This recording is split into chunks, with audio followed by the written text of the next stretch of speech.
பரிசுத்த நாமத்திற்கு மகிமை உண்டாவதாக. தேவ பிள்ளைகளே, இந்த மதிய வேளையில கர்த்தர் நமக்கு கொடுத்திருக்கிற வார்த்தையானது ரொம்ப ரொம்ப ரொம்ப இம்பார்ட்டண்டான செய்தின்னு தான் சொல்லணும். நீங்கள் ஒரு சின்ன ஜெபம் பண்ணிட்டு அதை இன்னும் பார்க்கலாம். தேவ பிள்ளைகளே, வாங்க. எங்களை என்றென்றைக்கும் நேசிக்கிற எங்கள் பரலோக தகப்பனை, ஆசீர்வதிக்கப்பட்டதான இந்த மதிய வேளையில கர்த்தர் கொடுத்திருக்கிற வார்த்தைகளுக்கு ஸ்தோத்திரம். பரிசுத்த ஆவியானவர் எங்களோட அசைவடைகிறதுக்கு ஸ்தோத்திரம். பரிசுத்த ஆவியானவர் ஒவ்வொரு நாளும் எங்களை நடத்துகிறதுக்கு ஸ்தோத்திரம். ஒவ்வொரு இருதயத்திலும் வசனங்களை தியானிக்க பண்ணுகிறதுக்கு ஸ்தோத்திரம், பதிய பண்ணுகிறதுக்கு ஸ்தோத்திரம், அதன்படி நடக்க பண்ணுகிறதுக்கு ஸ்தோத்திரம். கர்த்தர் தாமே எங்களோடு கூட இருந்து செய்கிற எல்லா காரியங்களுக்காகவும் கர்த்தரிடத்துல தாழ்த்தி எங்களை மீண்டும் மீண்டும் ஒப்பு கொடுக்கிறோம். ஆசீர்வாதம் பலப்படுத்துங்க. இயேசு நாமத்தில் ஜெபிக்கிறோம் ஜீவனுள்ள பிதாவே. தேவ பிள்ளைகளே, இன்றைய பொழுது தேவன் மதியத்தில் கொடுத்திருக்கிற வார்த்தை 1 சாமுவேல் 9:16 கர்த்தர் சொல்லுகிற வார்த்தை, நாளை இந்நேரத்திற்கு பெஞ்சமின் நாட்டானாகிய ஒரு மனுஷனை உன்னிடத்தில் அனுப்புவேன். அவனை என் ஜனமாகிய இஸ்ரவேலின் மேல் அதிபதியாக அபிஷேகம் பண்ண கடவாய். அவன் என் ஜனத்தை பெலிஸ்தியரின் கைக்கு நீக்கலாக்கி ரட்சிப்பான். என் ஜனத்தின் முறையிடுதல் என்னிடத்தில் வந்து எட்டினபடியினால் நான் அவர்களை கடாட்சித்தேன் என்று வெளிப்படுத்தி இருந்தார். இந்த வார்த்தைய தேவன் சாமுவேல்கிட்ட சொல்லியிருந்தார்.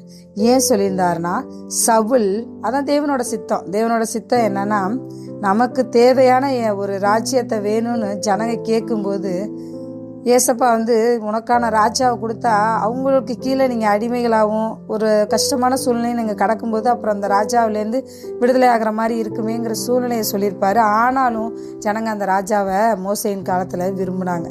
அந்த மாதிரி சூழ்நிலைகளை கடந்து வந்துட்டு இருக்கோம்.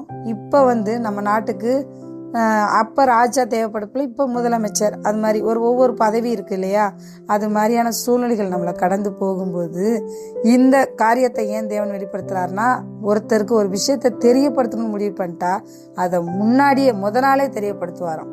நம்ம என்ன வேணும், என்ன கேட்கணும் அப்படிங்கிறத விட ஒரு சிலருக்கு கேட்காமலே சொல்லிடுவாராம். ஏன்னா அது நடக்க போகுதுன்னு முன்னெச்சரிக்கையா சொல்றது. இந்த இடத்துல சாமுவேலுக்கு முன்னாடியே சொன்னது என்னன்னா, நாளைக்கு இந்த நேரத்துக்கு நம்ம தேவன் எவ்வளவு அருமையான தேவன் பாருங்க. டைம் மாதிரியே சொல்றாரு, நாளைக்கு இந்த நேரத்துக்கு பெஞ்சமின் நாட்டானாகிய ஒரு மனுஷன் உன் இடத்துல வருவான், அனுப்பப்படுவான். அவன்கிட்ட நீ சொல்ல வேண்டிய வார்த்தை என்னன்னா, அவனை அபிஷேகம் பண்ணு. ராஜாவை அபிஷேகம் பண்ண சொல்றாரு. எதுக்காக? அந்த இஸ்ரவேல் ஜனங்களை ஆள்றதுக்காக. அது மாத்திரம் இல்ல, அவன் என்ன பண்ணுவான்னா, பெலிஸ்தியர் கைக்கு நீக்கலாக்கி இஸ்ரவேல் ஜனங்களை ரட்சிக்க போறான் அப்படிங்கிற அவங்களோட, அதாவது இஸ்ரவேல் ஜனங்களோட பிரச்சனைக்கான முடிவையும் சொல்றாரு. அதே போல அவங்களுக்கான ராஜாவா இவர் அபிஷேகம் பண்ணுங்கிற கட்டளையும் கொடுக்கறாரு. அது மாத்திரம் இல்ல, என்னோட ஜனங்க இஸ்ரவேல் ஜனங்கள் முறையிடுதலோட சத்தம் எனக்கு என்ன பண்ணுச்சு, பரலோகத்துக்கு எட்டுனபடினால அதை அவரால் என்ன பண்ண முடியல, ஏசப்பாவால தாங்க முடியல, பிதாவாகிய தேவனால தாங்க முடியல, திரியேகநாதரால தாங்க முடியல. ஏன்? இவங்க படுற கஷ்டம் என்னைக்கெல்லாம் மனஸ்தாபப்பட்டு ஒவ்வொருத்தரும் தன்னோட பாவத்துக்காக அக்கிரமத்துக்காக கலங்கி அழுகிறாங்களோ உடனே இறக்கப்பட வல்லமை உள்ள ஒரு தேவன். ஏன்னா தன்னோட பிள்ளை அழுகிறத எந்த தகப்பனும் எந்த தாயும் ஏத்துக்க மாட்டாங்க. ஏன்னா நம்ம பிள்ளைய தேற்றுறவங்களா இருப்போம். அப்ப உலக பிரகாரமான நம்மளே இப்படி இருக்கும்போது, மாம்ச பிரகாரமான நம்மளே இப்படி இருக்கும்போது, ஆனா ஆவிக்குரிய தேவன் நம்மளை பார்க்கிலும் மேன்மையான அன்பு, மேன்மையான ஆறுதல், மேன்மையான இரக்கம் கொடுக்க வல்லமுள்ளவர். அதை உணர்ந்துங்க தேவ பிள்ளைகளே. கடைசியா நான் அவர்களை கடாட்சித்தேன் என்று வெளிப்படுத்தி இருந்தார். என்னன்னா, இஸ்ரவேல் ஜனங்களுக்கு பெலிஸ்தியரால வர பாதிப்பையும் எடுத்து போட்டாரு, அவங்களுக்கான ஒரு ராஜாவையும் உருவாக்கி கொடுத்தாரு.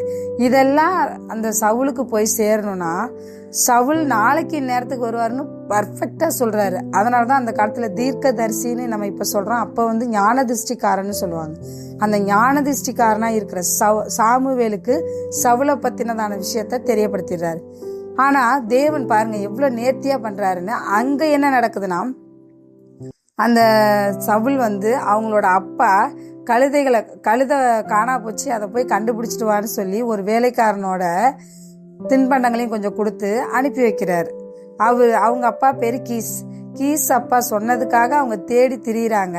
கடைசியில அவரோட இருதயத்துல இதுக்கு மேல தேட வேணாம்ப்பா, கழுதைக்காக ஃபீல் பண்ணதுக்காக விட்டுட்டு இப்ப அப்பா இன்னும் நம்மளா காணான்னு ஃபீல் பண்ணிட்டு நம்ம போயிடலான்னு சொல்லி வேலைக்காரன்ட்ட சொல்லும்போது, இங்க இருக்க ஞான திருஷ்டிக்காரன்ட்ட கேட்டு பார்ப்போம், அவர் சொல்லுவாருன்னு சொல்லி அங்க போகிற சூழ்நிலையை உருவாக்குனவர் கர்த்தர். அதே போல அந்த சூழ்நிலை வரும்னு, நாளைக்கு இந்த நேரத்துக்கு வருவாங்க, பெஞ்சமின் நாட்டானாகிய ஒரு மனுஷன் வருவான்னு சொன்னது நிச்சயிக்கப்பட்டது. அதுவும் கர்த்தருடைய சித்தம். இது கர்த்தர் கட்டளை கொடுத்த மாதிரி சாமுவேல் பேசணுங்கிறது தான் இந்த இடம். அப்படி இருக்கும்போது அவர் வந்ததுக்கு அப்புறம் அவருக்கு எல்லா விஷயத்தையும் தெரியப்படுத்துறதுக்கு முன்னாடி இன்னைக்கு ராத்திரி என்னோட என்ன பண்ணுங்க, நீங்க போஜனம் பண்ணுங்க அப்படின்னு சொல்லி அவங்களுக்கு தலைமையான இடத்த கொடுத்து அந்த இடத்துல அவங்களுக்கு விருந்தையும் கொடுத்து மறுநாள் காலையில எழுந்து போகலாம், அப்போ நான் உங்களை சொல்றேன் ஆயத்தப்பட சொல்லி அப்போ உங்களுக்கு தேவன் சொன்ன வார்த்தையை சொல்றேன்னு சொல்றாரு. சொல்லும்போது தான் அவருக்கு தெரியும் இருக்கிறதுலே ரொம்ப சிறிய பெஞ்சமின் கோத்திரத்திலே சிறிய குடும்பம் அவங்க. அப்படிப்பட்டவர்களை உயர்த்த வல்லமுள்ளவராக இருந்தார். இதை எதுக்காக சொல்ல வரேன்னா, நம்மளோட பேக்ரவுண்டை பார்க்காதீங்க. கர்த்தர் எப்படிப்பட்ட சூழ்நிலை நீங்க இருந்தாலும் உங்களை உயர்த்த வல்லமுள்ளவராக இருக்காரு. நீங்க எப்படிப்பட்ட சூழ்நிலையில கீழே இருந்தாலும் உங்களை கையை பிடிச்சி தூக்கி விட தேவன் நினைச்சிட்டாருன்னா ஒரு நிமிஷம் போதும், அவர் உங்களோட வாழ்க்கையே மாற்றி போடுவார். இந்த விசுவாசத்தோட கூட போராடுங்க. கர்த்தர் உங்களோட கூட இருக்காரு. பெஞ்சமின் நாட்டானாகிய சவுலுக்கு அவனோட சௌந்தரியத்துக்காக அவனை ராஜாவாக்கல, தேவன் அவர் தெரிந்து கொண்டதுனால சவுலுக்கு அறிவிக்கிறாரு. 3 நாளைக்கு முன்னாடி காணா போன கழுதன்னு ஞான திருஷ்டிக்காரன் சொல்லும் போதுதான் தேவனோட பிள்ளைகள், தேவனோட ஞான திருஷ்டிக்காரர்கள், தீர்க்கதரிசிகளை பத்தின விஷயத்த இவர் நல்லா தெரிஞ்சுக்கிறாரு சவுலு. இதுல இருந்து நம்ம தெரிஞ்சுக்க வேண்டியது, ஞான திருஷ்டிக்காரனா இருக்கிறவங்கள்ட்ட நம்மளோட தேவைகளுக்காக மாத்திரம் இல்ல, நம்மளோட பரலோக காரியங்களுக்காக நிறைய விஷயத்த கேட்கணும், அதை நம்ம பின்பற்றணும், நம்ம வாழ்க்கையில அதை கடைபிடிக்கணும். ராஜாவா அபிஷேகம் பண்ணப்பட போறோம்னு நிச்சயமா சவுலுக்கு தெரியாது, அது தேவ சித்தம். அதே போல சாமுவேலுக்கு இவருதான் சவுலுங்கிறதே தெரியாது. அவர் நிக்கும் போது கூட ஆண்டவர் சொல்றாரு, இவன் தான் அந்த மனுஷன், அவனை நீ என்ன பண்ணு, இந்த நாட்டை ஆள போறேன்னு சொல்லு, அதாவது இந்த ஜனத்தை ஆள போற, இஸ்ரவேல் ஜனத்தை ஆள போற அப்படின்னு சொல்லு அப்படிங்கிறத சொல்றாரு. ஒருத்தட்ட தேவன் ஒரு காரியத்தை வெளிப்படுத்தும் போது அதை அப்படியே நம்ம ஏற்றுக்கொள்ளும் போது கர்த்தர் நம்மளை உயர்த்த வல்லவரா இருக்காரு. சவுலுக்கு அப்படிப்பட்ட ஆசீர்வாதம் கிடைச்சிச்சு. நீங்களும் நானும் எம்மாத்திரம் கர்த்தர் உயர்த்த நினைக்கிறாரு, நம்மளை தாழ்த்துவோம், ஒப்பு கொடுப்போம், பரலோக ராஜ்யத்துக்குரிய காரியங்களா யோசிப்போம், அதை செய்வோம், நடைமுறைப்படுத்துவோம். இயேசுவின் நாமத்துல ஒவ்வொருத்தருக்காகவும் ஜெபிச்சுக்கிறேன். வாங்க. நல்ல பிதாவே, நன்றி கூட துதிக்கிறோம் ஆண்டவரே. கொடுத்த வார்த்தைகள் ஸ்தோத்திரம். நாங்கள் இந்த வார்த்தைகள் இருதயத்தில் எழுதி வைத்துக் கொள்ளவும், கர்த்தர் நினைச்சா ஞான திருஷ்டிக்காரன் மூலமா மாத்திரம் இல்ல, எப்படியாவது எங்களுக்கான செய்தி சேரும். அந்த செய்தியை கர்த்தருடைய வார்த்தையான நாங்கள் ஆராய்ந்து அறிந்து அதை பற்றி கொள்ள கர்த்தர் உதவி செய்வீராக. அந்த வார்த்தையின்படி நடக்க எங்களை வழி நடத்துவீராக. அன்றைய பொழுது சவுலை ராஜாவா அபிஷேகம் பண்ண சாமுவேல் தீர்க்கதரிசியோட பேசின தேவன் இனி வருகிற காலங்களின் ரகசியங்களை ஒவ்வொரு நாளும் தரிசனமா எங்களுக்கு காட்ட போறதுக்காக நன்றி. இயேசுவின் நாமத்துல ஒவ்வொருவரையும் தரிசனங்களை காண்கிறவர்களாய் மாற்றுவீராக. இதை கேட்கிற ஒவ்வொரு காதும் பாக்கியம் உள்ளதாக இருக்கட்டும். இயேசுவின் நாமத்துல செபிக்கிறோம் எங்கள் நல்ல பிதாவே. Amen, amen, amen. Praise Lord. கர்த்தர் உங்களோட கூட இருப்பாராக. God bless you. மீண்டும் சந்திப்போம்.